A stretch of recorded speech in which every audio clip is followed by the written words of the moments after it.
In the misty depths of the Balaya Tishina forest, where towering pines stood sentinel over ancient secrets, a mother Amur tiger and her cub ambled along a deserted, leaf-littered path. The mother, regal and watchful, glided forward, her amber eyes piercing the shadows of the undergrowth. Her cub, a lively spark of fur and curiosity, scampered close behind, batting at fallen leaves with tiny paws. The forest hummed with the soft rustle of branches and distant bird calls, a tranquil chorus shattered by the faint growl of an engine drawing near. The sound swelled, urgent and intrusive, prompting both tigers to freeze, their ears pricked. A battered yellow car roared around a bend, its speed reckless on the narrow road. Unable to brake, it struck the mother tiger with a deafening crash that reverberated through the trees. She collapsed onto the cold earth, her powerful body still, her breath gone. The cub let out a heart-wrenching wail, its small frame quaking as it nuzzled her, tears glistening in its wide, desperate eyes. The driver stumbled from the car, his face ashen, eyes wild with panic. He gaped at the tragic scene, his breath hitching, then scrambled back into his vehicle without a word, the engine roaring as he sped away. The cub, now alone, pressed itself against its mother's lifeless form, its mournful cries echoing through the silent forest.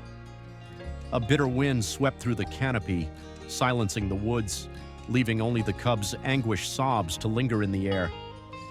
Farther along the winding forest road, a sleek black car glided slowly through the dappled sunlight.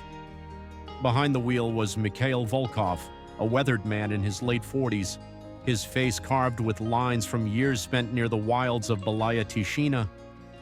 The golden rays filtered through the trees, casting fleeting patterns on his pensive features.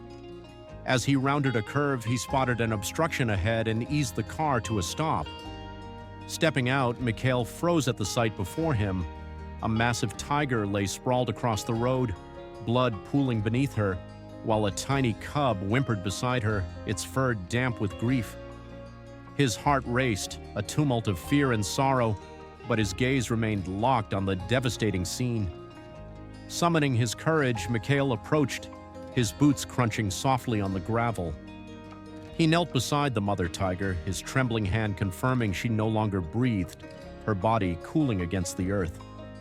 The cub looked up, its eyes shimmering with despair, and let out a feeble growl that pierced his heart. Mikhail reached for his phone to call for help, but the forest's isolation mocked him with no signal. He sighed, his breath a faint cloud in the chilly air, and rose to return to his car, planning to seek aid in his village. A faint rustling halted him. Turning, he saw the cub limping after him, its small body shivering, its gaze pleading for him not to leave. It nuzzled his leg, its warmth seeping through his worn trousers. Mikhail stood rooted, disbelief warring with compassion. He crouched, intending to gently push the cub away, but its soulful eyes softened his resolve. "Little one, your mother," he murmured, his voice thick with emotion as he rested a hand on its head.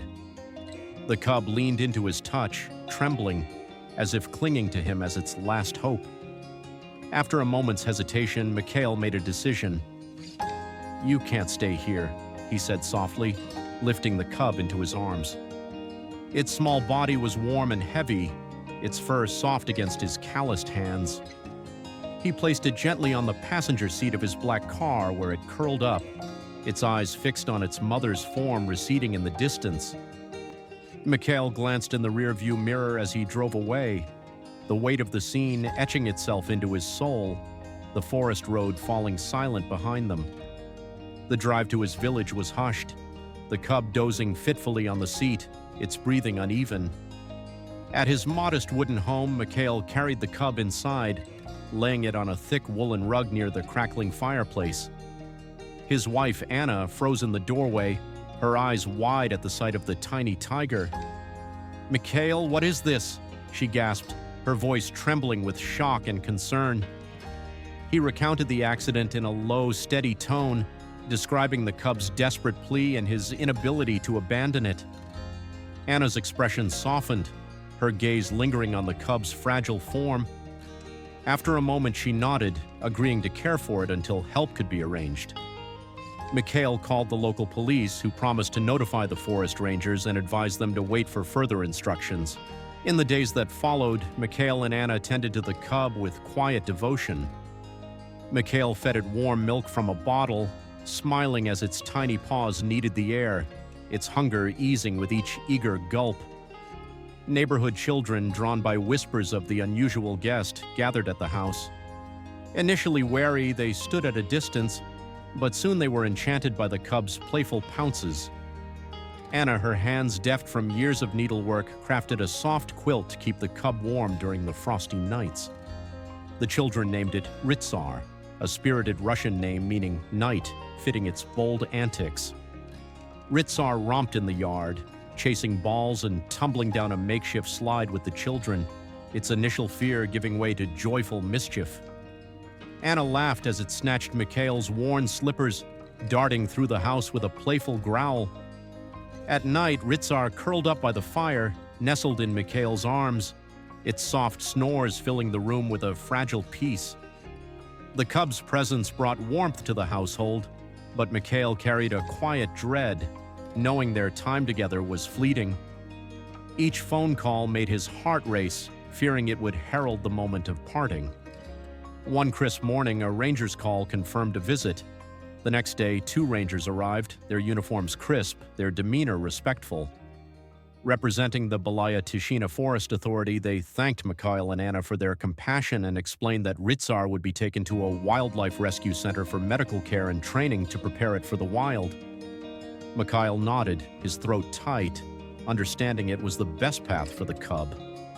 Ritsar, sensing the strangers, retreated behind Mikhail's legs, its eyes wary. A gentle female ranger knelt, extending a hand with a warm smile. After a moment, Ritsar sniffed her fingers and rubbed its head against her palm, earning a nod of approval. Over steaming cups of tea, Anna asked about Ritsar's future, her voice soft with concern. The rangers assured her the cub would thrive in the center's care. The family joined the rangers for the journey to the facility, the black car winding through the forest as the afternoon sun cast golden rays through the trees. At the center, Ritsar stepped out, its small body tense with confusion. Mikhail knelt, wrapping his arms around the cub one last time, his hands trembling as he stroked its soft fur. "Be strong, Ritsar. Live free, as you were meant to," he whispered, his voice breaking. Ritsar licked his hand, a final farewell, before following the rangers through the center's gates. Mikhail, Anna, and the children stood watching until the cub's silhouette faded from view. Months later, the rangers sent word that Ritsar was flourishing, bounding through a semi-wild enclosure, its strength growing. Whenever Mikhail drove his black car through the Belaya Tishina forest, he paused, gazing into the endless green, a quiet smile spreading across his face. Somewhere in that vast wilderness, a young tiger carried the memory of their fleeting bond, a testament to the love that had saved it. Thank you, dear friend, for following this story to the end. Don't forget to like and subscribe to the channel to support us.